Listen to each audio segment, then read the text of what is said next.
Hi everyone, this is going to be a quick example of how I break up those large audio files that we all get from SMEs down into those smaller slides for when I'm working with Storyline and I've gotten a big chunk of audio from a SME or a voiceover artist or something akin to that.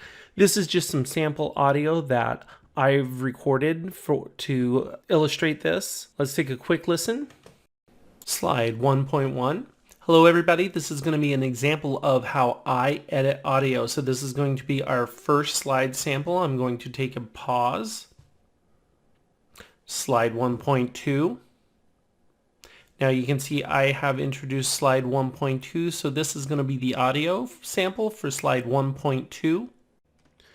Now we're going to take a quick look at the audio waveform. In the waveform you can see where I introduce the slide, then this would be the actual audio that we want to use for said slide. Again, an introduction to the slide, the audio we need, ad nauseum for the rest of the audio file. This is something I do when I know I'm going to get audio in one large file and it makes it easier for me to break it down, or if you get it from a SME, I will actually ask them to announce these in the script and their recording. A lot of times I'll even write them in the script. And then working with a voiceover artist, sometimes they're really great about breaking things up into individual files. Sometimes they're not, and I'll actually write in these slide announcements just so as I'm listening to and editing the audio, it's easier for me to know where that audio is going to go. From here, I move my playhead to the beginning of the audio I want to capture. Remember, this is the slide announcement. This is just telling me what slide we're on.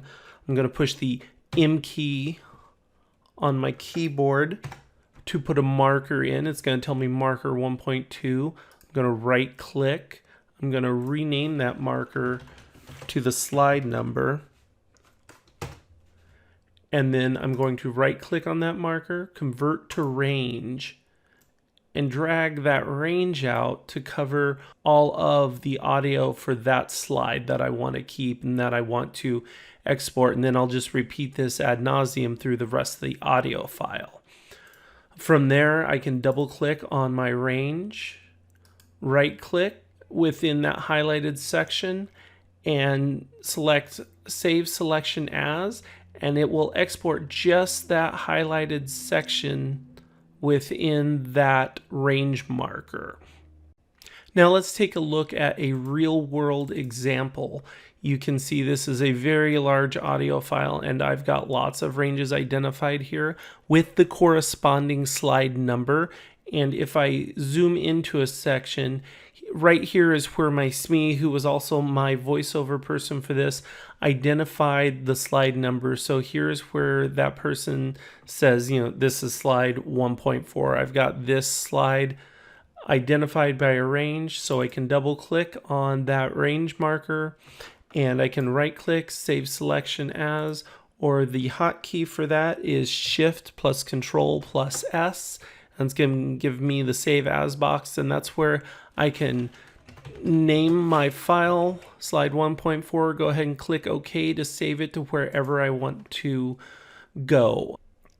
I'll zoom back out so again you can see what that looks like in the real world, and this is just a peek into how I break out audio from a large audio file down to the slide level to prepare it for import into my articulate storyline projects.